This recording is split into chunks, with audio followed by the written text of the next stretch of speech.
World health organisation के मुताबिक 1.25 करोड़ भारतीय अंधत्व के शिकार हैं।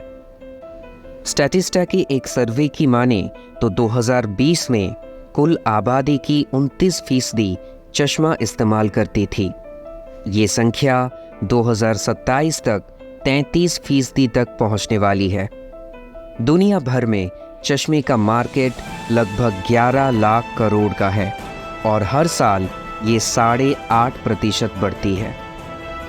लेकिन नज़र में सुधार का आसान सा लगने वाला ये जरिया हमेशा आसान नहीं था। नज़र की कमी, उनमें सुधार के उपाय ढूंढने में हजारों साल लगे। साफ नज़र पाने का लंबा ये सफ़र याद रखा जाना चाहिए।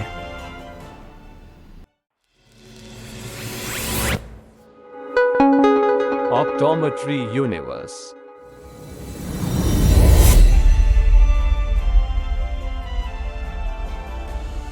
साल 1850 इराक में निम्रुद के असाइरियन पैलेस में खुदाई के दौरान एक पारदर्शी पत्थर या क्रिस्टल मिला।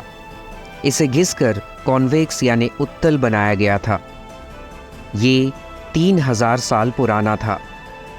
कुछ लोगों का मानना था ये सूरज की रोशनी से आग जलाने के लिए बनाया गया। कुछ कहते हैं ये किसी दूरबीन का हिस्सा था।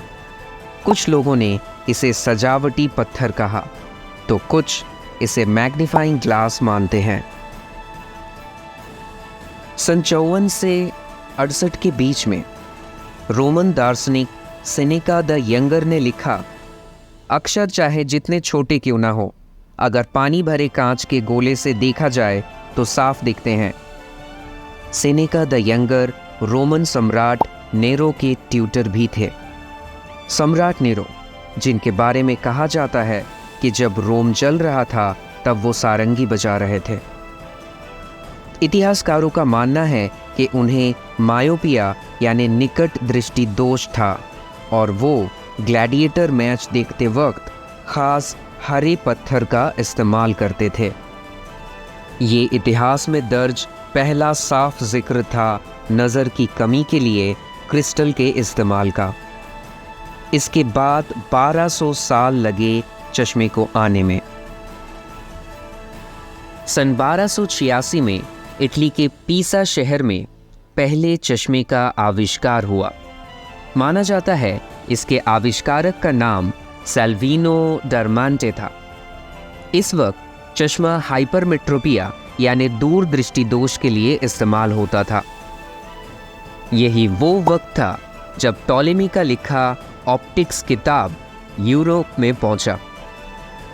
इस किताब में कॉन्वेक्स लेंस के जरिए बड़ा या मैग्नीफाइड प्रतिबिंब बनाने की बात भी लिखी थी।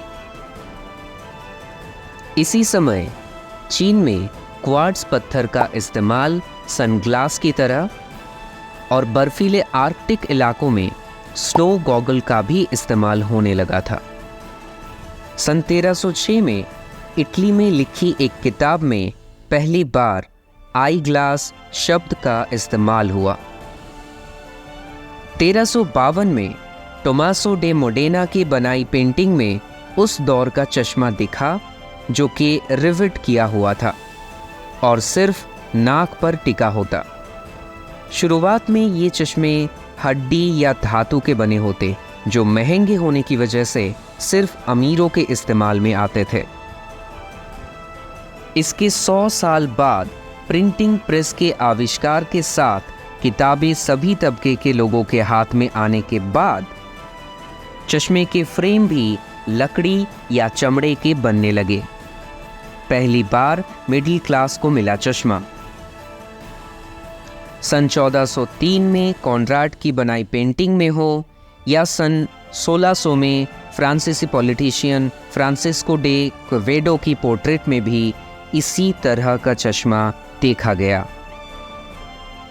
साल 1604 में जर्मन खगोल शास्त्री यानी एस्ट्रोनॉमर जोहान्स केपलर ने पहली बार निकट दृष्टि दोष और दूर दृष्टि दोष को सुधारने के लिए अवतल और उत्तल लेंस के भूमिका का वर्णन किया। 16वीं सदी की शुरुआत में रिजिड नोज ब्रिज का इजाद किया गया। ये नए चश्मे को नाक पर टिकाए रखना आसान था।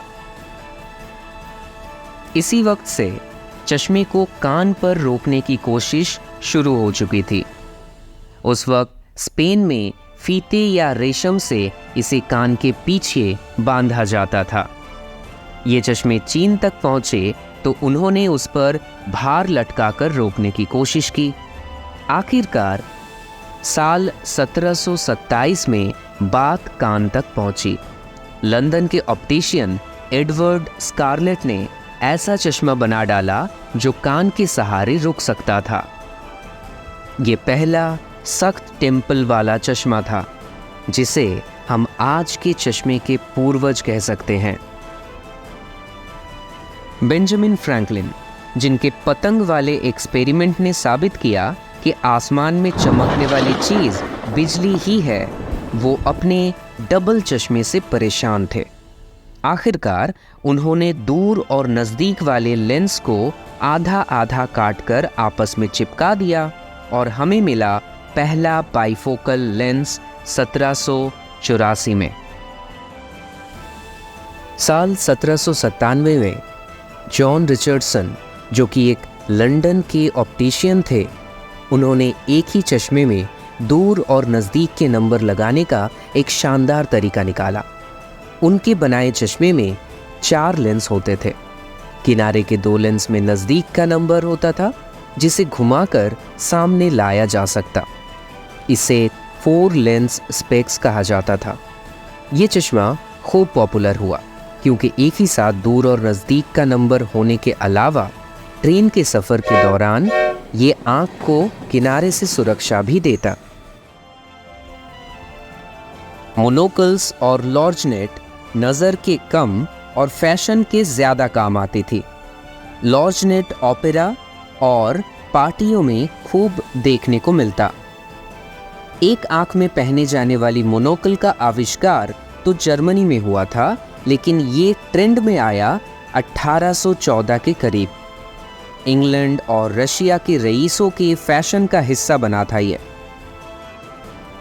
सन 1929 से बड़े पैमाने पे धूप के चश्मे बनने लगे थे। फॉस्टर ग्रांट बना पहला सनग्लास बनाने वाला कंपनी। पहला पोलरॉइड सनग्लास बना 1936 में, जब इंस्टेंट फोटो देने वाला पोलरॉइड कैमरा बना और इसको बनाने वाले अमरीकी एडविन एच लैंड अपने पोलरॉइड फिल्टर के साथ प्रयोग करने लगे। 1930 के दशक में प्लास्टिक लेंसेज आ चुके थे। फिल्मी सितारे, एथलीट्स ने सनग्लासेस पहने तो वो पॉपुलर फैशन बन गया। 1940 के दशक से CR39 लेंसेज का इस्तेमाल शुरू हुआ। ये वही मटेरियल था जो द्वितीय विश्व युद्ध के दौरान मिलिट्री प्लेन बनाने के लिए इस्तेमाल हुआ था। आज 80 साल बाद भी CR39 उतना ही पॉपुलर है। सन 1950 में 3D का ज़माना शुरू हुआ, जब पहला स्टीरियोस्कोपिक फिल्म बनी और पहला 3D चश्मा भी। यूं तो प्रोग्रेसिव लेंस का पहला पेटेंट ब्रिटिश ओवेन एविस के नाम था, जो कि 1907 में उन्हें मिला था, लेकिन किसी अनजान वजह से इसको कभी भी लॉन्च नहीं किया गया। ड्यूक एल्डर सन 1922 में पहली बार प्रोग्रेसिव लेंस को मार्केट में लाए। गाउलैंड ऑफ मॉन्ट्रियल ने इसे अल्ट्रीफो नाम से लॉन्च किया था।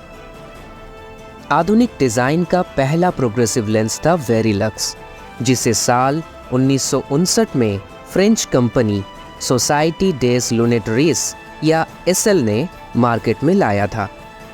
बाद में SL अपने प्रतिद्वंदी कंपनी सिलॉर से जुड़कर बन गई एसिलॉर। 1970 के दशक में मार्केट में आए प्लास्टिक के फ्रेम, जो काफ़ी हल्के थे, तो फ्रेम भी बड़े आकार के बनने लगे और फैशन बन गए। कॉर्निंग ग्लास इनकॉर्पोरेट ने 1960 में ऐसे कांच के लेंसेज लॉन्च किए जो लाइट से रिएक्ट करते थे और खुद को लाइट बढ़ने के साथ डार्क बना सकते थे। इसीलिए इसको रिएक्टोलाइट नाम दिया गया। साल 1987 में ऑप्टिमल आई पॉलीकार्बोनेट लेंस, जो पतले और डिस्टॉर्शन फ्री या विकृति मुक्त थे। चश्मे के विकास का सिलसिला आज भी जारी है। पिछली सदी में रोशनी के साथ खुद को बदलने वाला चश्मा जादुई करिश्मे से कम नहीं था।